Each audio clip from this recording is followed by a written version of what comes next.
Abraham. He wants to sing a song for us. So can we do that now while we're waiting for other people to come in?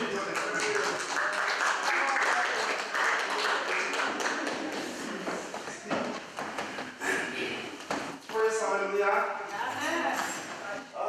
This is all about God.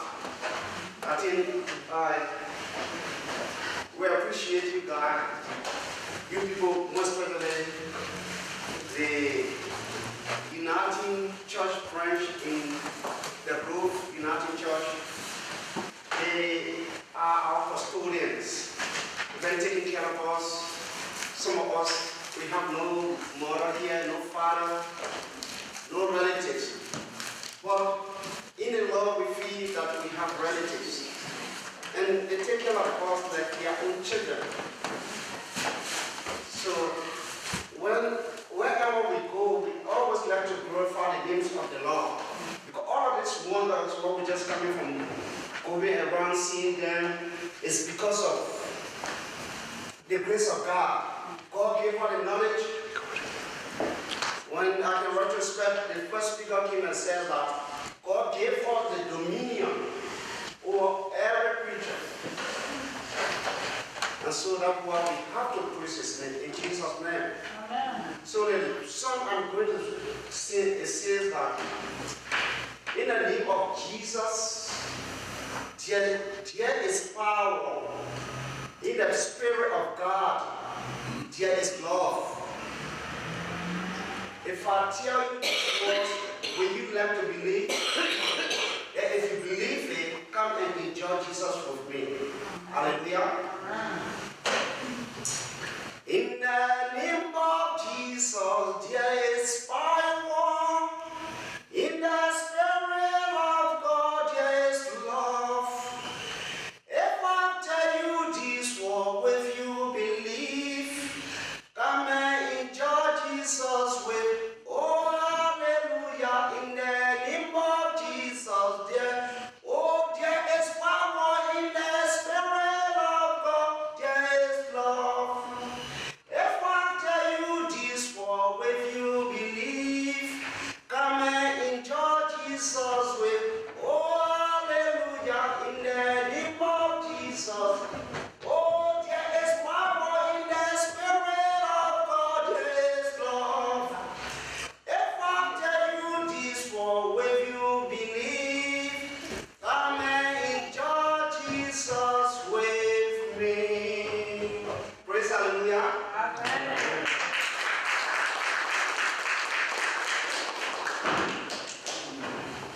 I think I'm redundant after that, aren't I?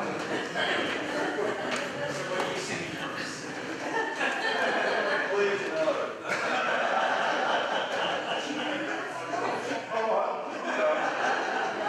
I'm not like Tony, he's hardened to it. My feelings are easily hurt. Just time for it. What is it? I mean, as we listen to Tony's presentation, but as you've travelled around today, you've looked, you've seen, you've heard, what is it? What is it you've seen or heard that you go, oh, or wow, or what did you notice particularly? There's no right answers. Reflections on the water. Reflections on the water. Okay.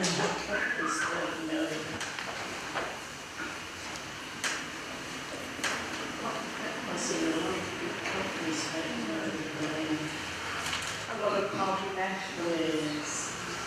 Was that a lot of multinationals? Yes. Okay. That goes down here.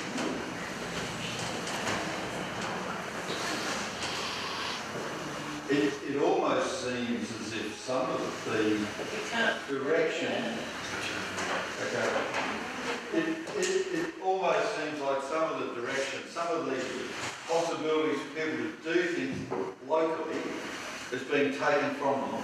Yes, that's right. Okay. In what sense? Because of the multinational, in the business sense? in the business sense that the businesses they built up and the cooperation which they shared has been taken from them.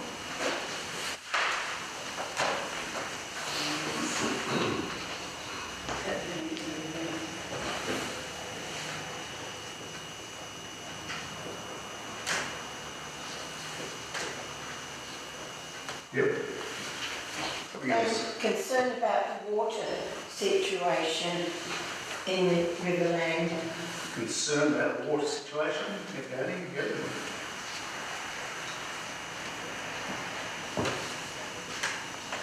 The different types of fruits and nuts and everything that grows in the area. Yes. Yeah, huge diversity of products, really.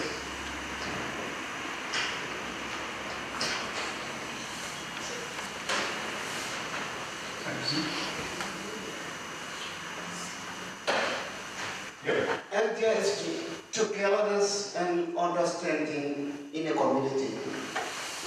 Okay. Yep.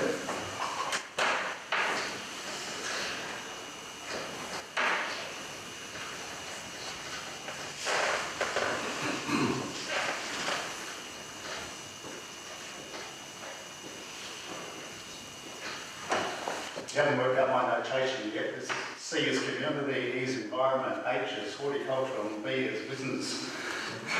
There you go, you see. I had done some thinking about this. Part of a huge, fragile, complex system.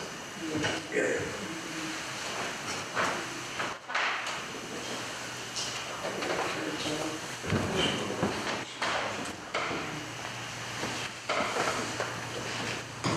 But it's also fragile, I think, was the other word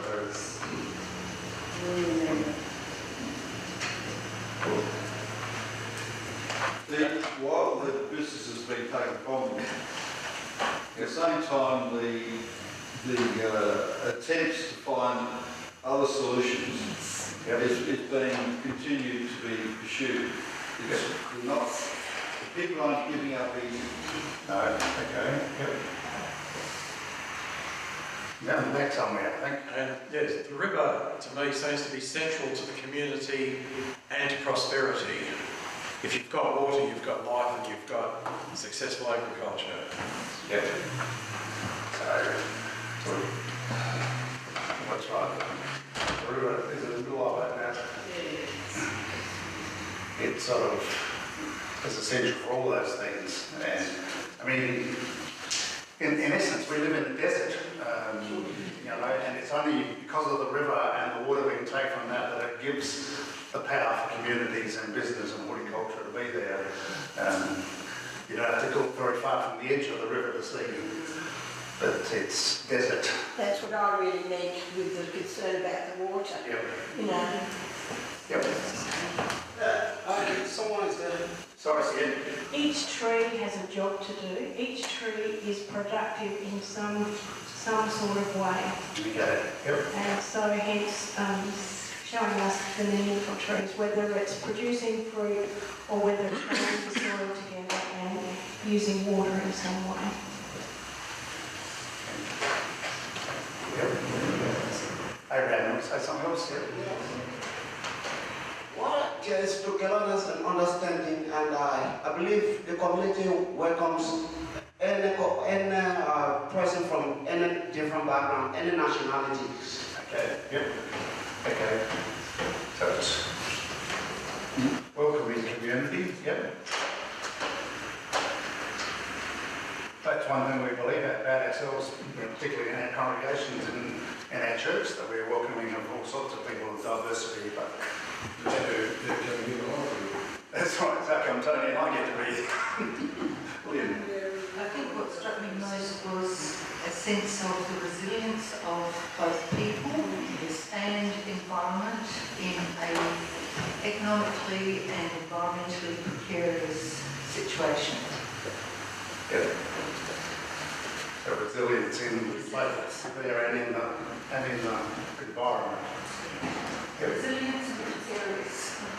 If you thought you'd heard enough from me, you can hear just a bit more. The use of the word resilience during the hard times was at times very damaging.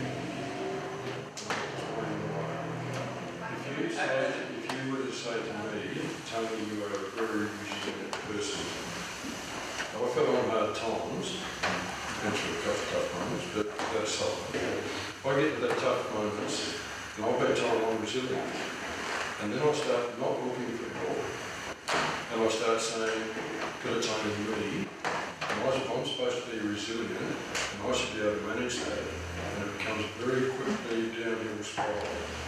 It's a word that if I say I'm resilient, if I say to myself down, that's fine. But to say to an individual, it can be, and I saw it happen. And there's a limit to the resilience, isn't there? Sorry, there's a limit to the resilience. There's a limit to the resilience of the environment, and there's a limit to the resilience of the people. Yeah. So, You can say that about a community, but if you say it about an individual, it can become quite... And Linda knows that it's resilient and precarious. Like, you know, it's not forever going to bounce back no matter what happens and what we do. Okay. Sort of sum up in the empty blocks. But I'm also thinking the last time we were here, there was deep pain. We heard deep pain about the hearing the blocks. Yep. I suppose I'm not too sure still what happened there. I guess population moved out of the area. It was, but there's still heard from those people next to it. Still there. John, do you want to comment on that? Just hang on a minute. Oh, just there. Just get it. John's been involved in this sort of stuff for some time, and you know, and understands about this, the empty block and the pain stuff. Yeah, and I've talked before, somebody would have heard about visiting a man who was on an exit block and he had a beautiful vineyard around it, and when I went to visit him, it's all gone, and he's sitting in his house and everybody knows that that's an exit current block. And other friends say, I feel guilty because my father developed this, or my grandfather, and now I've had to put it all out.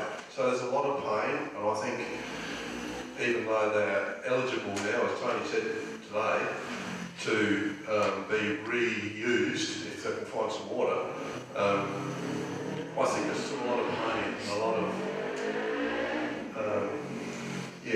tough times for a lot of people. There's still positive stuff, but there are a lot of people who are still in a lot of pain and are still battling to survive. Yeah. And I think it's easy as time goes on to think that people are recovering from these things, or that that's long gone. And but you know, and I think that's where Tony's comment about resilience comes in. You know, these people will bounce back, won't they? When the 5 years is up, they will be able to regrow, and they will be able to have a productive property again, and it's not necessarily a stove. No, sorry, Margaret's first. Yep. I was amazed at the huge areas of land that are under production and how much water is needed for that. Yep. And how, as we've heard before, how some folk had to just walk away really from their property because the rains didn't come when they were needed. Yep.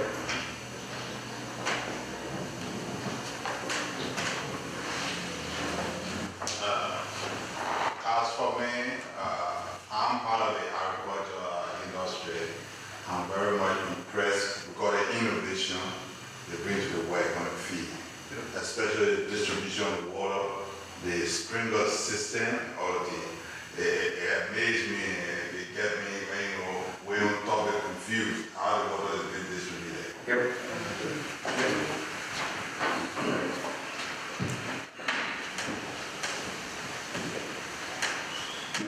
Again, in relation to water. Excuse me. First of all, I want to say thank you to those of you that are involved in the farming. It's so interesting. I really enjoy how you work and how your work goes on. But through my experience and also my observation, I observed that both tree amino crops, more especially how you call it, oranges, it grows well because I examined it from the leaves. And most of those crops, the leaves are yellow, and some are dropping, and some are almost at the point of dying. So I observed that oranges grows well in the soil. Yep. Yep.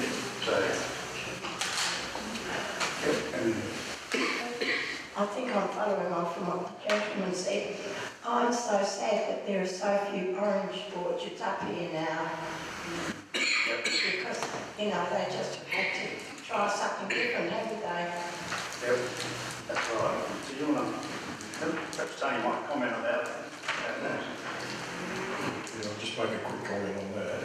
Yes, there are a lot less oranges in the irrigation area. Loxton in particular often had citrus on the top of the ridge and vines in the lower parts of the irrigation system. Yes, they've gone and now running wine grapes until they went.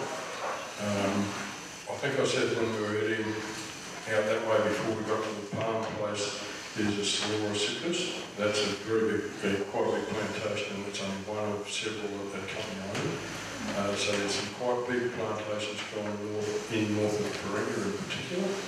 And yeah, a lot of citrus went out, and part of that was in fact because the planting was, some of them were 50 years old, and some of them like in irrigation area were the original soldier settlement when it planted them, so the trees had done their dash, done their long time. So they went, but I couldn't tell you the real numbers for production over the riverland in total for citrus, but I wouldn't think we're that much down on what we used to be. Yeah, a lot of the old plantings have been removed, and while oranges haven't been replanted there, they've been planted elsewhere. A case in point, the place with the netting, you know, after we've been to our place, and we were around in the place with all the netting on it. Half of that property would have been planted, was there 20 years ago, and where the netting is all new plantings in the last 15 years, give or take. So there's new patches coming in, but yeah, it's coming on, but it's shifted in that case.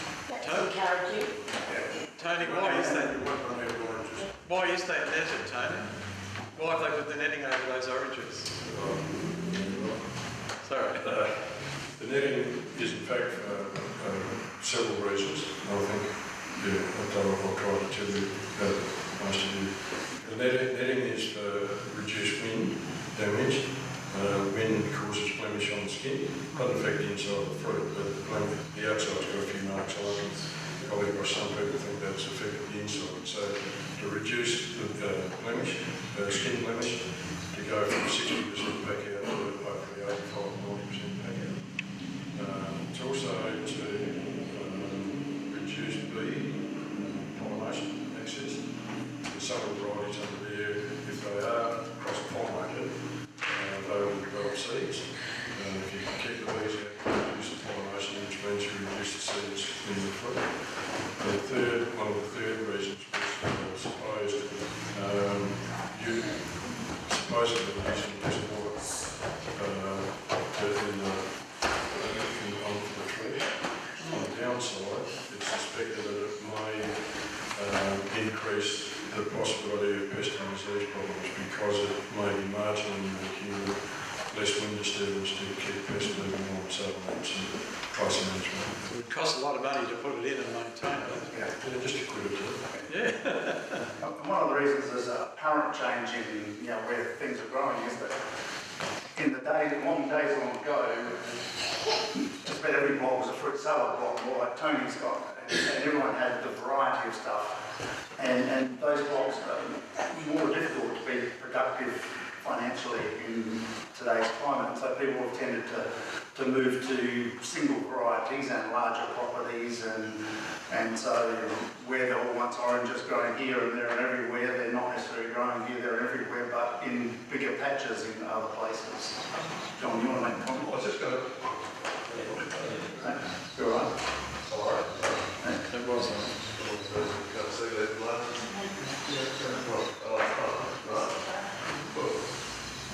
Anyway, I was just going to make a point that 176 exocraft blocks around the region. I think you notice that there are also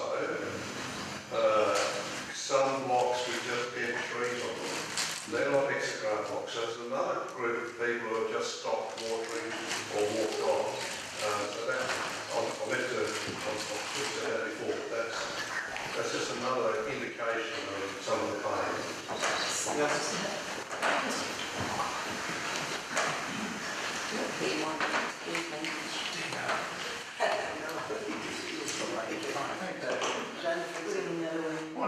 here, I mean, one of the questions that we were asked, thought we should reflect on is, so what does the church do when in the face of, we live in this place as church, but this affects all of you, okay?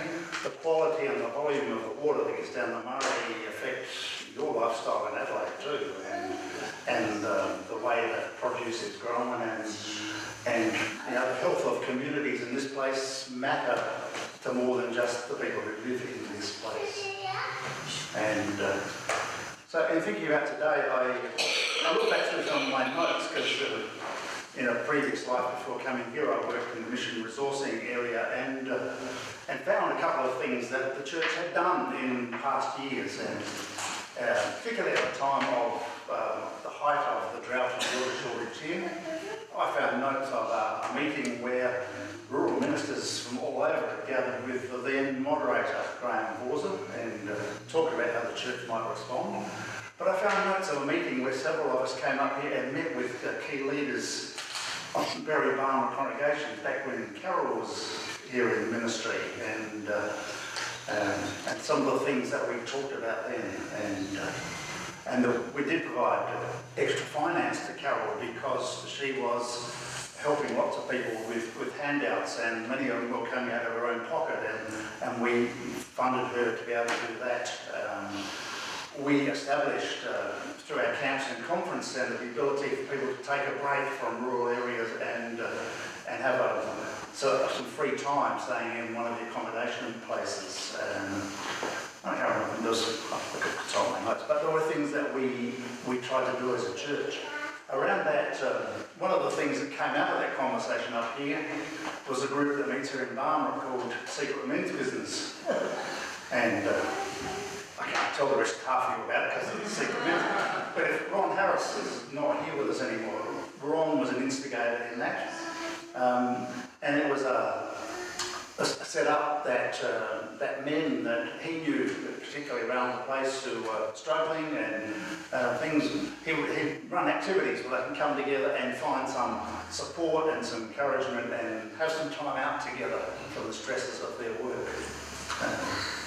One of the things we did more recently was that when the government, in its wisdom, decided that the worst of the drought was over, they withdrew funding from a lot of support workers in this community, and there were a number of people who were called family and business scouts, family and business mentors, fab scouts they were, and we recognised the value they had in the community, and we got money from the Uniting Church Drought Fund.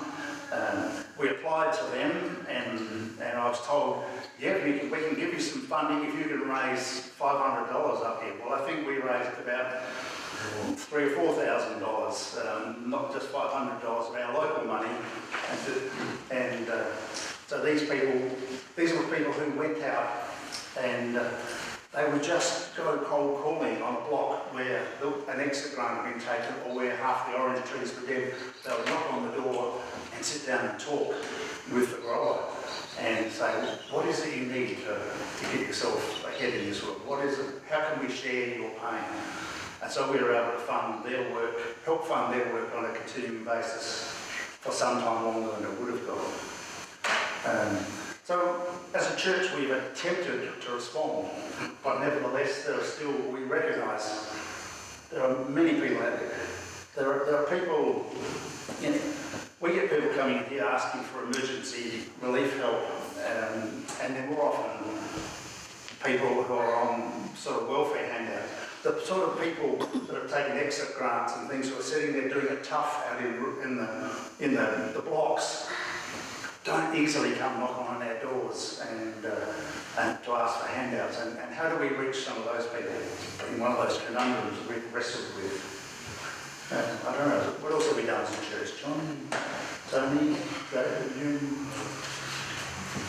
Yep. Excuse me, you're talking in church. Yep. You're meeting this church, I presume. Well, and probably. Yeah, but some of that help, I mean, yeah, financial help came from the synod as well. I mean, My question is, yep. is this being tackled as an interchurch thing? A lot of Lutheran churches around this area. Is there a whole area of help apart from you so much talking about this church? Well, the secret men's business is an interchurch thing. I mean, that's not just this church. That's Lutheran. But there's not a whole of church approach to dealing with these things. No. We have an interesting interesting ministers' association, as ministers' associations can be. We get involved in their own things, and part of, if I talk bluntly, I'd say, if I took along a proposal to our ministers' association to say, can we as a ministers' association, can we as the combined churches do something that's proactive might help people facing problems with horticulture or community, they would say, sure, Rob, you want to go and organise it and tell us, make it happen for us? So there's not been a great avenue of hope for me. I'll just make a comment that I think the churches each had their I think the churches across the range of churches in the community much more each had projects and ways of reaching out and helping people in the community. I'll give you a bit of background on the Fab Scouts that originated and was funded government-wise. Yes, it did come out of a men's getting together program structure, which was men helping men or men in the community or similar like that got men together in the first instance. Meal provided many time, input about men looking after each other. That was one of the greatest programs, I think, that was made available, was placed on Ashton. Stephen took that as an upgrade. Stephen turns around Stephen's team ran it, but it was based on a John Ashfield book, men looking after men, taking care of it, yes. And that I think was very good and formed the basis of a lot of things. There are other community organisations that also picked up caring for each other for guys, one of which I'm involved in is the Agriculture Bureau, which is farmers helping farmers. But it did bring out a lot of community help. And yes, some inter-church help didn't happen, but none of us are perfect. Yeah, is the short answer to that. And ongoingly as a grower, we became more aware of our neighbour. Neighbours did, I can remember our neighbour who's now moved on, turning up one night and it's only Wednesday night, what are you doing here? I'm just going to see you want to. And that was reciprocated. I'm not telling you that for pats on the back. That came out of going through tough times. And in church, we can often be critical of what the church does, and there's a go at it. But if the people out there in the community don't want part of it, you couldn't do it. But I think the church made its presence available, and it was there, and as good as we could, we had to go at helping others in the community. Thank you.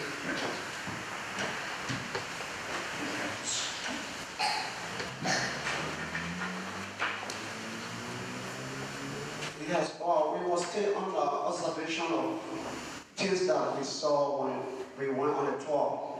And one thing we forgot you to know is all of these products is made here and then they have been processed for national and international use within the community as well.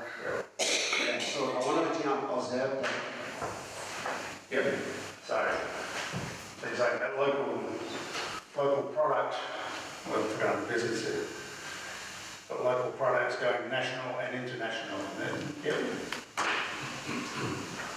And overseas, that's easier to put up than international. Yeah. Okay. I was going to say, probably these hardships that you have endured in this area have brought you all closer together as a community. It seems like that to me. That's certainly I think that reflects in what Tony was saying. I think people have learned to care for each other, and I don't think it's necessarily always been the church. I think people have just learnt, human nature says when we're going through this together, we need to care for each other, we need to be there for each other. I'd like to say something. So, yeah. Okay, Alan, and then we'll come back to you. Very short. We'll come back to you, okay? Just hold 1 minute. One of the things that, because I've just been up here doing Strengthening Life and Witness consultation, one of the comments we had from a community leader was there's sometimes a difference between what the National United Church says and what the local United Church says. And I'm wondering whether that impacts in the area of the environment and community versus the local need for business, and whether that puts the church in an awkward position at times where social justice issues are being pushed nationally which aren't necessarily encouraged or taken on board well locally. So that's an issue.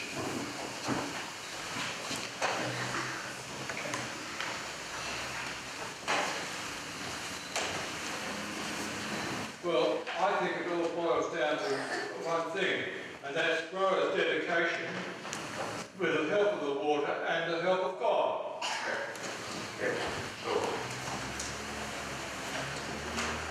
But when we look at the solutions that people talk about with the Murray-Darling basin and all the plans they have, long term, if you ask, water is needed for the environment. Water is needed for horticulture. Water is needed to sustain communities and business.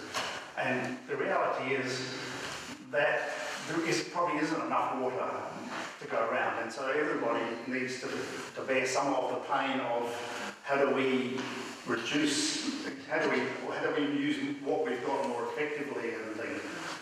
So it's a whole of community problem that we need to be involved in. David's kind of waving his hand. He's got the microphone at last, he can speak. Yeah, I was reminded today that during the time when we had water restrictions, probably quite a few Riverland people felt a bit upset that they could look out and see there's the river just as full of water as it was before, but knowing that part of the reason that the water levels were kept up was to ensure that by the time the water got down to Morgan, the big pumping station there that supplies water to Whyalla and Port Augusta would still have plenty of water because those big urban centres totally reliant on water from the Murray.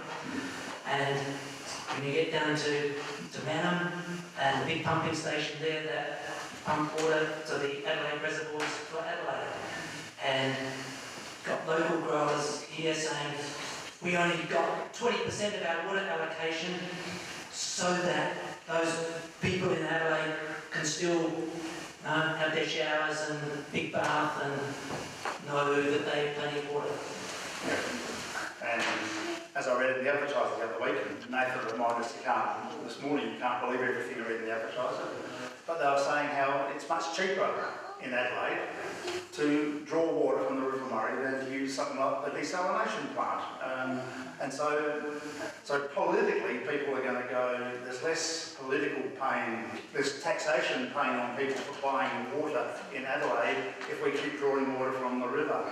And one of the questions I ponder is, can Adelaide continue to rely so heavily on the River Murray for its water? No. And so, but if we go to something like the desalination plant, it's going to be more expensive for you. But that's part of the pain probably we all need to bear if we're going to maintain a healthy river that can continue to support areas like this in what it needs to do. Okay, what I want to do to finish this last, Tony wants the last comment, he always wants the last word. The last word belongs to God, so you're not going to get there. John Chase often has the last line, so I'll let the last say first. SA Water actually own a water entitlement which they are legally allowed to use. I have a water entitlement that I can legally use if the water's there to use. So So yes, it becomes very complex. Hey, how come this? But anyway, you get the gist. They own their water allocation, and yes, it's human needs, and we have a minimum allocation that basically is guaranteed to us for our human needs, on our, in our orchard situation. So it's a bit of a merry-go-round. Yes, we're aware of what we said. Okay, to finish up, what I want to suggest we might do is actually spend some time in prayer.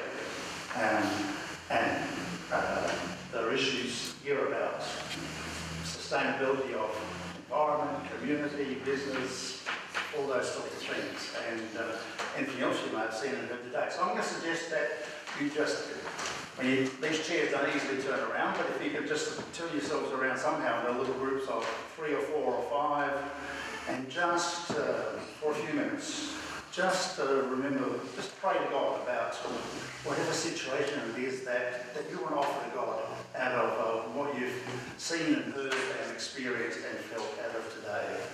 And after you've had a few minutes in little prayer groups, I'll finish up with a prayer for us all. So, you got that clear? Spin around, find a little group of 3 or 4, pray together.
Went through the first time. Yes. You went at the corner church? That's Veronica was there earlier. Yes, yes. He was in the car with her. He's child. Was he around?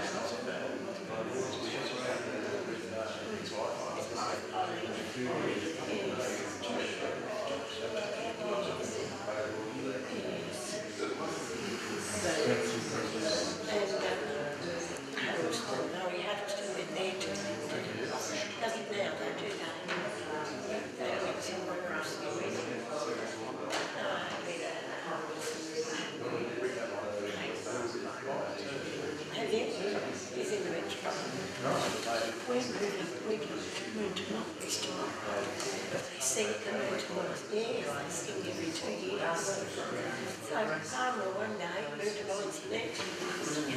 Are you coming to look at ways to encourage this sort of thing with And we're doing a ronda. We're from Broadview. They're from Durham Court, yes.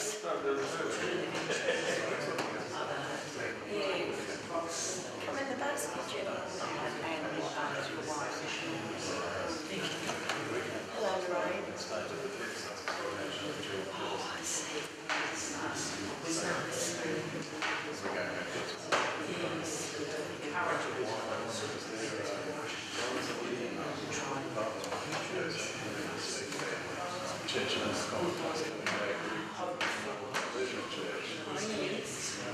On behalf of Gideon's.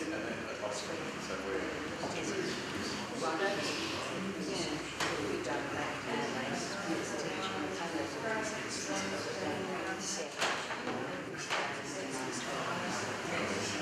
And we had to go in the bus because we're going up to Enterprise early. Is it right? It's probably close if you had emergencies to go back to Adelaide. Oh no, we're going in the bus back to Adelaide. Yes, I've got lots of CDs to put in the car. Yes. Yeah, the church is always full.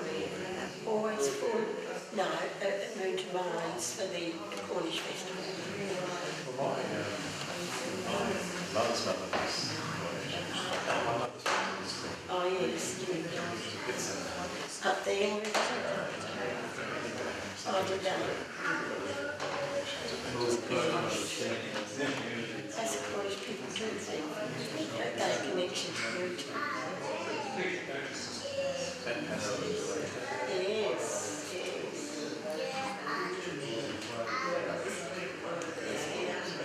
Would you like to play for this?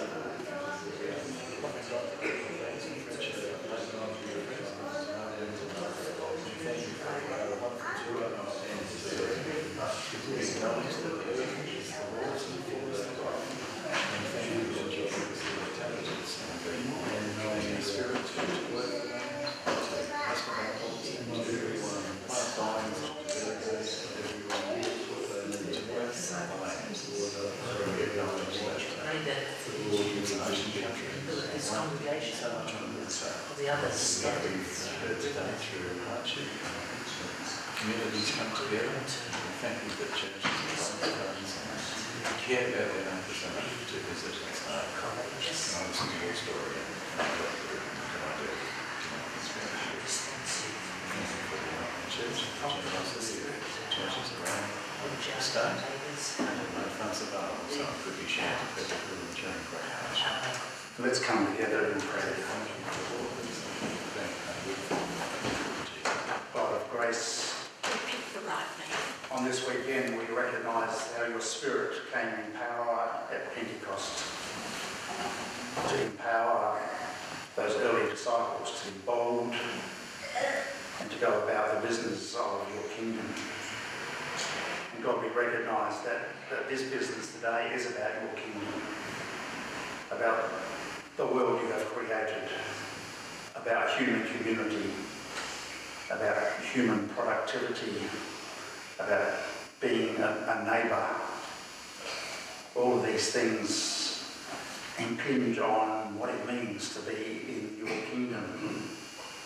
And so we pray, our God, that the same Spirit that came in Pentecost might come and blow afresh through this place. That your Spirit, your presence might be at work amongst us, whether through the church or beyond the church.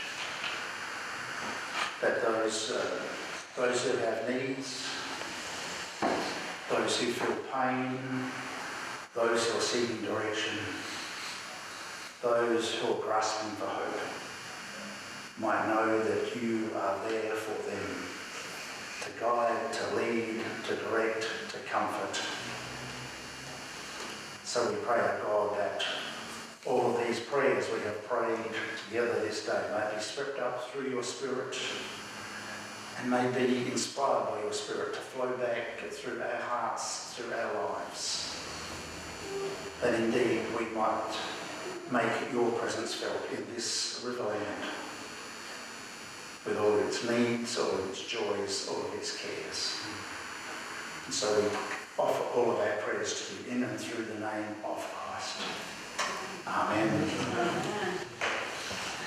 Now, one of the things we didn't tell you earlier in the day was that the idea for this came out of John Chase went to a national consultation about the Murray-Darling, and they were talking in New South Wales about doing tours of the river way up there, and came back and was sharing with, well, he shared something at a presbytery meeting, but sitting with Tony and I, and we said, well, why couldn't we do that sort of thing, offer people tours of the riverland?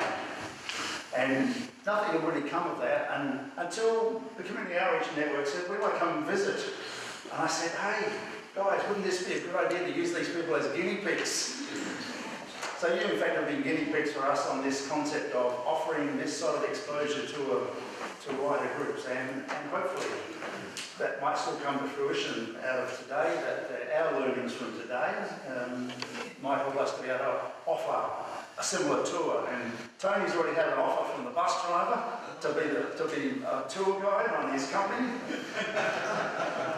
But so we're hoping that we might be able to offer this sort of experience to others, both in the church and beyond the church. And so if you've got any feedback to give us about how that might work and what you've experienced over the day, we'd be interested to hear that as we continue over dinner now.